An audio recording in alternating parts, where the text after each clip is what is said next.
Hello guys, welcome back to my DVD and Blu-ray shelf collection, and today we are going over shelf number 5. We are entering the F's and the G's territory. We literally just ended with E last video, and this is the start of F at the start of this shelf. So without further ado, let's get into it. First off, we have Farmhouse, which I can't recall too much about actually. I have this really broken, it was originally a snap case, but it's kind of, not a snap case. Oh, might have to blur that, but I think it's fine. Of Fear.com. Fear.com is decent for what it was. I actually kind of enjoyed it. This is the sequel to Feast, Feast 2. I've seen the first Feast, but I haven't checked out the sequel yet. But I also do not have the third one, so I need to pick up the third one when I can. Feed the Gods, yet another movie I haven't seen yet. I'm pretty sure this is a cannibal film. Fetus from Morbid Visions Films. I have a whole full-length review of this coming out soon, so I won't say much about it, other than I enjoyed it.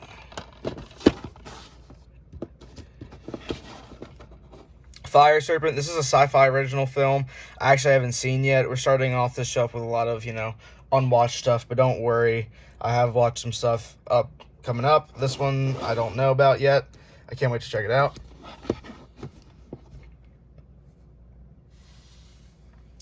Then we have First Contact. First Contact is a decent little alien creature feature-ish movie. Yeah, it's kind of weird with the aliens and stuff. Cool practical effects, though, and everything, so yeah. Five Across the Eyes. I love this cover and the title. The title sounds so cool, but when you watch the movie, it's kind of not too cool. It's very low budget, very poorly acted. I don't even think that scene is in the movie. I don't recall that scene at all being in the movie. But scenes like these are, it's really dark. It's really low budget. It's about these girls. They're on a trip. Not a trip. They're like coming back from like a football game from their school, I think. It's 5 like teenage girls. And they wind up getting into trouble with this one woman serial killer who wants to kill them.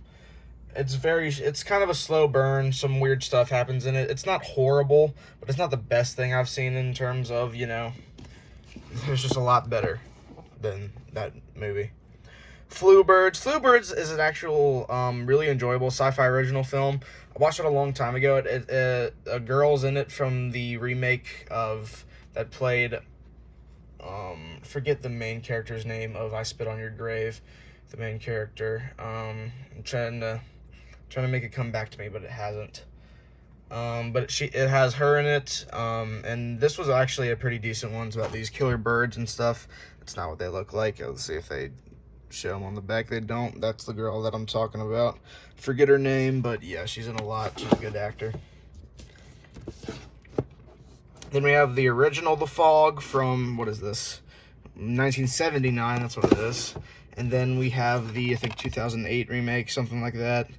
I'm pretty sure it's like around 2008, with the guy that played Clark Kent in the Smallville series, which is actually a really enjoyable series.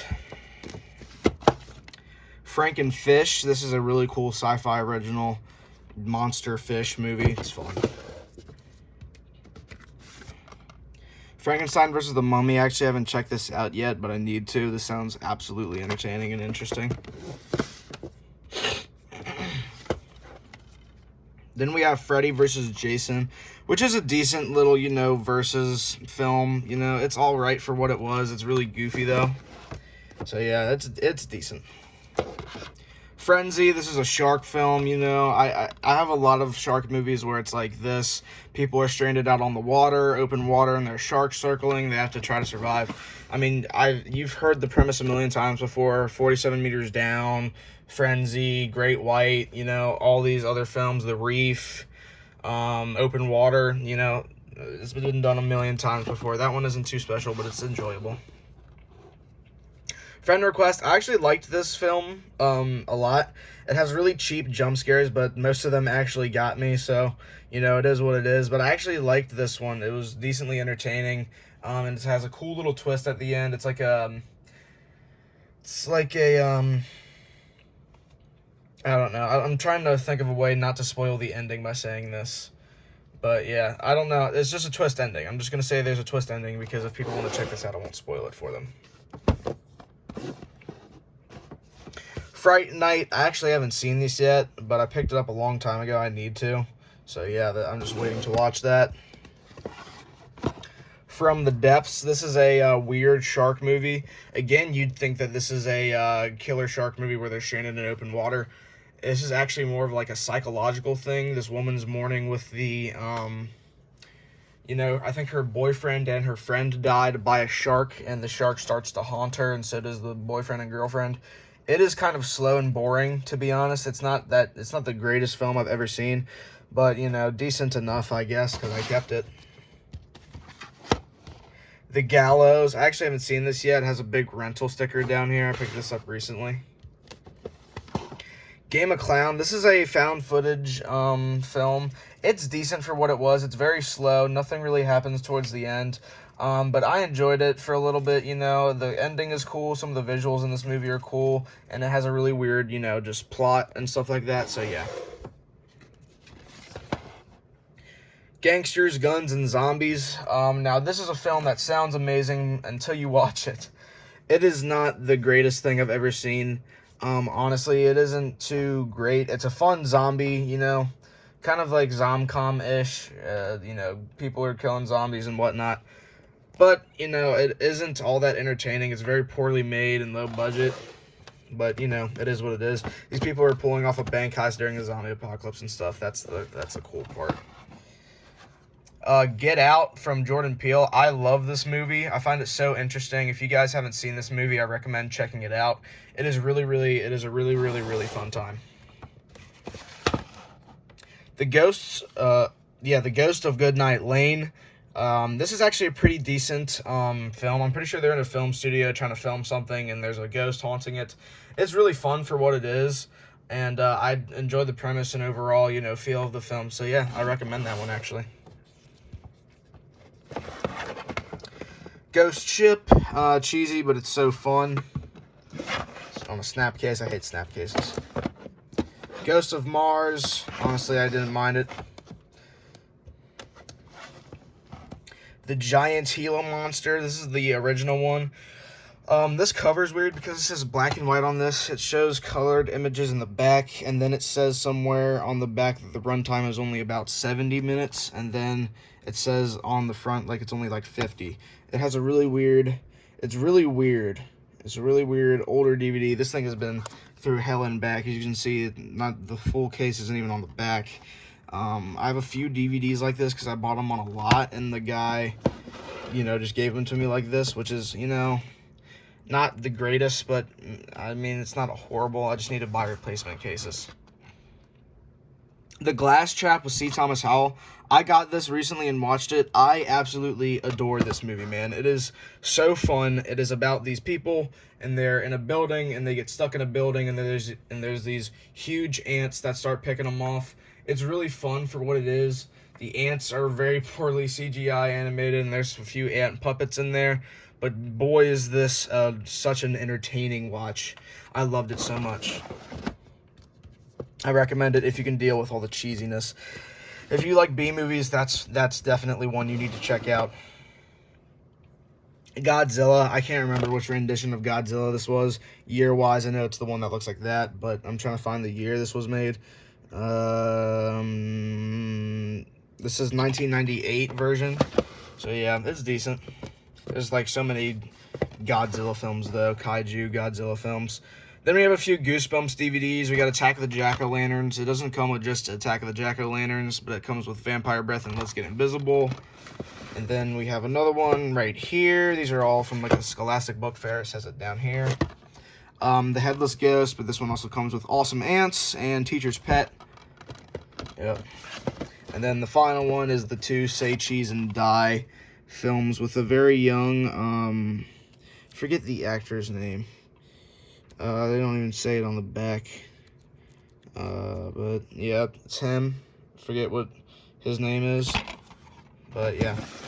They're all pretty decent films. I remember watching Goosebumps when I was younger on Netflix because they would always, all the episodes were just on Netflix, and I enjoyed it a lot, actually. So, yeah. Gothica with Halle Berry. This is a decent film. Decent enough. Yeah. Got this weird ripping on the back. Grabbers. This is a really, really, really, really, really cool. I'm pretty sure it's Irish. I think it's Irish. Yeah, it's an Irish creature feature flick about these giant killer tentacle monsters, and they can't eat people that have like a high blood alcohol because the blood alcohol gets to them, and that's how they try to survive these creatures. It's pretty funny.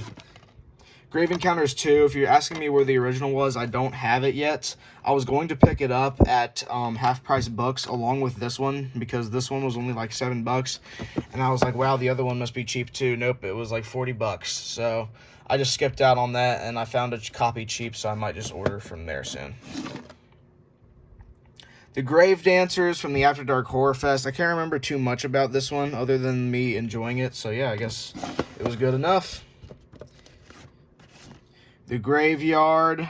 Now, this is a forgettable one. I cannot remember a thing about this film. Maybe a little bit. I remember that. Kind of. I don't know. The Green Inferno from, it's an Eli Roth directed movie. I really enjoyed The Green Inferno. I know some people didn't like it as much. It's very different from what he usually directs, besides, of course, it being super violent and stuff. It's a clear tribute to Cannibal Holocaust and stuff like that. This is actually a really, really, really cool cannibal film. It is really scary and creepy, especially like these people in the back. They're so creepy, and it's gory and violent, and there's such uncomfortable scenes in there. It is weird. And kind of depraved too. Then we got Gremlin. Gremlin is a really fun mockbuster of the movie Gremlins. It even has the box and everything. But this one, it says it on the top. You can't kill it. You can't escape it. You can only pass it on to someone you love, which is an interesting little plot point for this film, and I actually enjoyed watching it for what it was. It was pretty fun. Greystone Park. This goes by a different title somewhere else in a different region. I can't remember what region that is or what the title it is, but this is a decent found footage horror movie. I got it a long time ago. Then we have the remake of The Grudge, the American remake with Sarah Michelle Gellar, and then, of course, we have its sequel,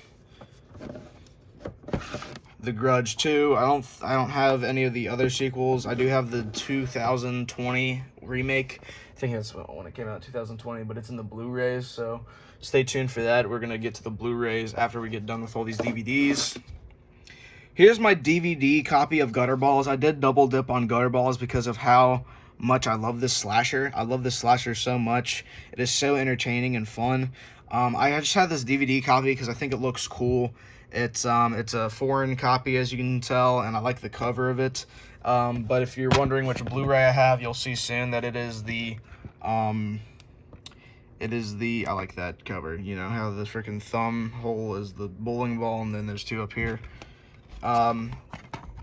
But the other one is the Unearthed Films version. That's the one I have of Blu-ray. So yeah, we'll get to that soon. But that's just a double dip. I love that slasher though. Very uncomfortable, very gory. A weird, SA scene in it. So be warned if you want to go seek that out. Rob Zombie's Halloween. It's decent. I actually liked it a lot more than other people say.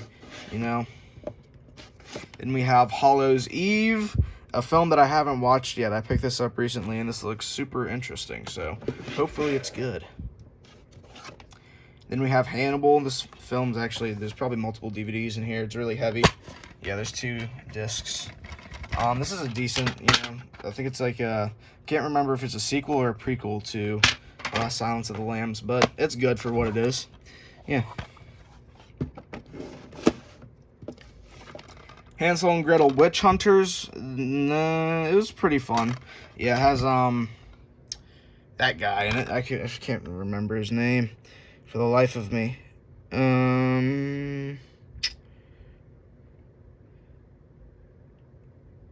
Yeah, I don't think it says it on the back. I don't know. I can't find it. I keep blanking on actors' names. I'm horrible with actors' names. Then we have a film series that I haven't watched yet. Picked all these up recently. I was waiting to get the first one because I had the 2 sequels, but not the original. Hatchet, and then we have Hatchet 2 right next to it. I need to watch these, but I haven't done it yet. There's Tony Todd. And Hatchet 3 is on the blues. Haunt, this is a really cool haunted house slasher film. I really recommend this for anybody who wants to watch it. It's a good watch on Halloween. This is like a mini-series, actually, a Haunting the Possessed.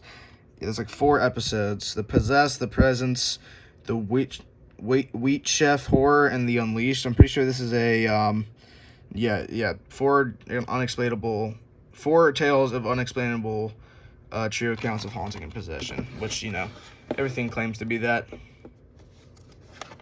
Then we have The Haunting, a film I haven't seen yet, but I just picked it up recently. It's kind of beat up, needed to buy a replacement case. A lot of these I need to buy replacement cases for because I get them super cheap.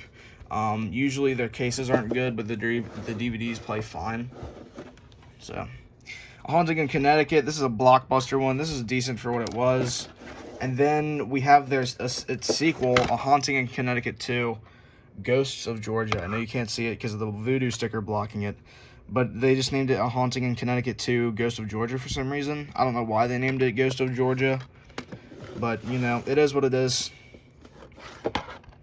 A Haunting in Texas. Now, I have my gripes with this film. Number 1, the runtime is not deserved at all. Jeez Louise, this is a long movie. It's like 2 hours and it feels like you're watching it forever, but, you know, it's all right. Hell Driver. This is a film I actually haven't watched yet, and I need to. Oh, stuck there for a little bit. Hello, Mary Lou, Prom Night 2. I put it in the H's because, you know, it starts with an H. I know people kind of would, like, yell at me and say, why didn't you put it with its, you know, other sequels in the original movie? I never really cared putting it in H's because, you know, I like the way it looks. Hide and Seek. This is a decent little weird horror film. I can't remember much about it, but Robert De Niro's in it, which is pretty interesting. And then for the final one of this shelf, we have a film I actually haven't watched yet, and that's High Moon, but I've heard it's really good. It's about this guy that gets revenge on this like tribe of werewolves, which sounds absolutely insane. So yeah, that's it for my Shelf 5, guys. Thank you so much for watching. I'm Walker. I'm the guy who talks about horror movies, and I will see y'all next time. Peace out.